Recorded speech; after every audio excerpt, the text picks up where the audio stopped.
Hello crows and non-crows alike, my name is Joe Mac, otherwise known as Support Crow, and today we will be discussing about some monsters in Dragons Dogma 2. At least a good selection of them anyway. I suspect they're holding quite a few back just for us to discover for ourselves. But without further ado, let's dive right into this, shall we?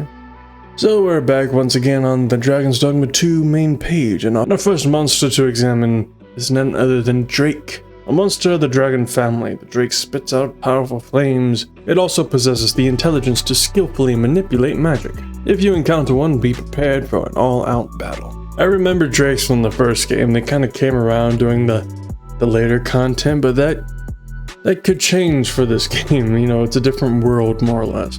Drakes could be late game content, but then again, they could also be scaled in difficulty. Maybe we have different types of Drakes. Either way though, what I remember from the first game is that their hearts on their chest is their weak spot.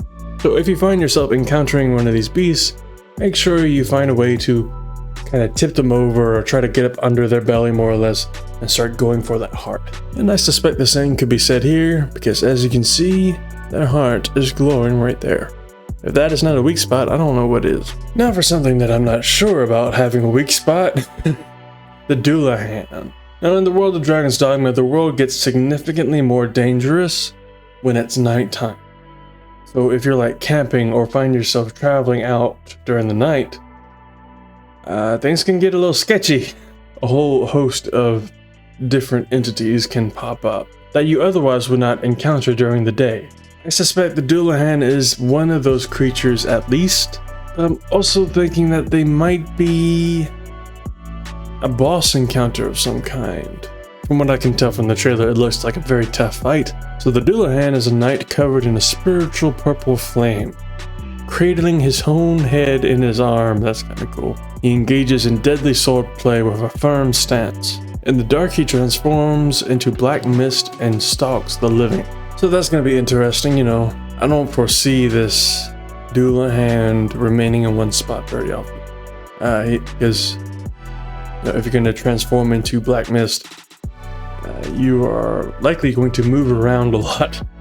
And up next we have the giant Talos. Introducing Talos, the bronze giant from the legends. Rising from the sea, its massive frame can walk over valleys with ease. Just like a divine punishment, it mercilessly brings chaos to the land. I could see this being either night or day. I don't know, we may come across this while traveling throughout the world, but I'm thinking this might be more of a scripted issue. I'm thinking this might be a story beat. Then again, I could be wrong. You know, the bastard could definitely come out through the sea and start charging at us. A wight is a pretty spirit that still holds a grudge, eventually becoming a monster. I mean, what kind of grudge do you need to hold to become into this? Like, eeh. It hides in darkness, casting powerful spells in succession from the sky. It makes upfront fights difficult by wielding a huge amount of magic.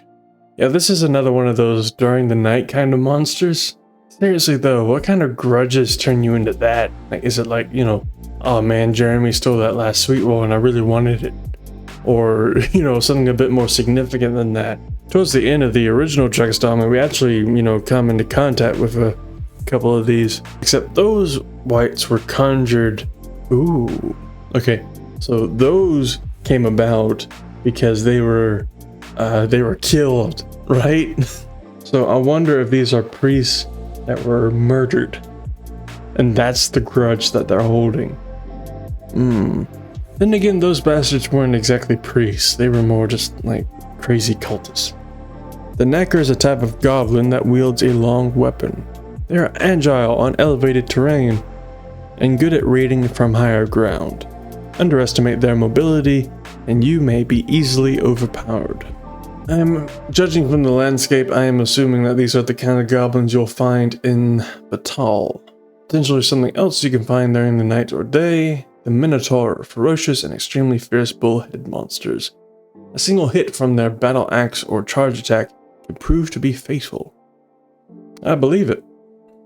And then we have the classic Cyclops, which can be either night or day. Monstrously strong one-eyed giants. They wield huge weapons with ease and won't back down from a fight.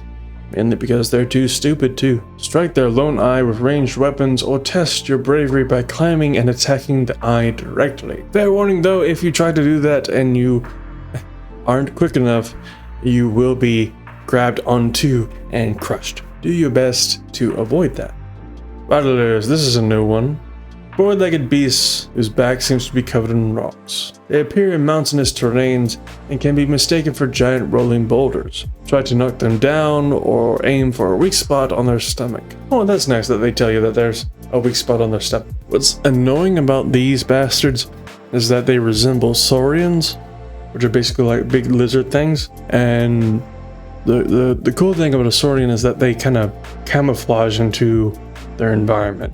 Similar to how these bastards are blending into their Batal's landscape by appearing as boulders. Similar to saurians, however, they seem to be lingering near sources of water, so something to keep note of should you go out adventuring. Then we have the Chopper, a type of goblin that lurks in the shadows of the deep forest. Quick on their feet, these pesky foes excel at ambushing and taking advantage of the terrain in which they dwell. Given that they mention a forest here, I'm going to go out on a limb, get it, and say that this is in the Kingdom of Vermund. Griffins, giant monsters with wings of an eagle and the body of a lion. They soar high and circle in the sky, striking once spotting their prey. There's nowhere to hide in this giant bird's territory. If you haven't played the first Dragons Dogma game, I greatly recommend it, purely for the boss fight of this griffin. Assuming you don't kill it during the first battle, you get to travel off to this tower, this ruined tower off in the distance. And then you get to fight this griffin where it makes its roost. I did notice one of those towers from the first game in this one. So I'm wondering if we're gonna have to go back there and deal with the griffin there if we want it to be taken care of. Undead. Now these are creatures that can either be like out during the night. They also can be in crypts and in dungeons and whatnot. Rotting corpses reanimated by the forces of evil. They appear in the darkness, sniffing out and attacking the living. Fortunately, they are vulnerable to fire and holy attacks. You see this big guy back here? I recommend attacking him with holy attacks unless you got, some space in between you and it. The reason being because, I know this is a sequel and things change, but in the first game, if you hit that thing with fire, then he'll sort of like bubble up, all the gases inside and whatnot, and he'll just explode. And if you're too close to the guy, you're gonna get hurt. However, if he's like in the middle of like a group of zombies, then that does like a lot of damage to him. Skeletons. These are definitely during the nighttime, can also appear during crypts and dungeons and whatnot. And as you can see, they come in different classes. You got a warrior here, a fighter here, a mage here. This one right here looks like a thief at a vocation. So they come in all shapes and sizes. Be mindful of that. Now this is a new one, the slime. I wasn't expecting slimes to get into this game, but it is what it is. Slimes can crawl slowly through complex terrain as the substances in their bodies dissolve enemies that get in their way. Physical attacks have no effect against this monster. However, I bet you that if you hit that thing with an ice-based spell or whatnot, and it freezes, then some physical effects might be applied. The Ogre. The hideous-looking ogre is known for its formidable strength and its liking for women, whose smell it pursues relentlessly, captures, and then attempts to devour. Although large in size, be wary of its speed as it rushes towards you. Yeah, so it's like a miniature version of King Kong. The Golem, artificial life forms created by sorcerers, made of a strong, impenetrable rock, structures that repels magic and physical attacks. The only way to halt its movement is to break the metals on its body, which you can see here, here, here. A laser comes out of here. Judging from the obvious landscape and what it is comprised from, this is clearly the nation of Batal. But I would not be surprised if there's a, more rocky grasslands version of this, over in Vermont. You know, it's created by sorcerers, and it's not like sorcerers are limited to one nation. The Chimera. Four-legged, three-headed monsters bearing the visages of a lion, a goat, and a serpent. Each head has its own method of attack, including the ability to bite, cast magic, and poison foes. Fun fact about the original game, this is actually the first beast, or first of the larger beasts, that you get to have a boss battle with. And as you could probably assume, the lion bites, the goat casts magic somehow, sure, why not? And the snake is the one dishing out the poison.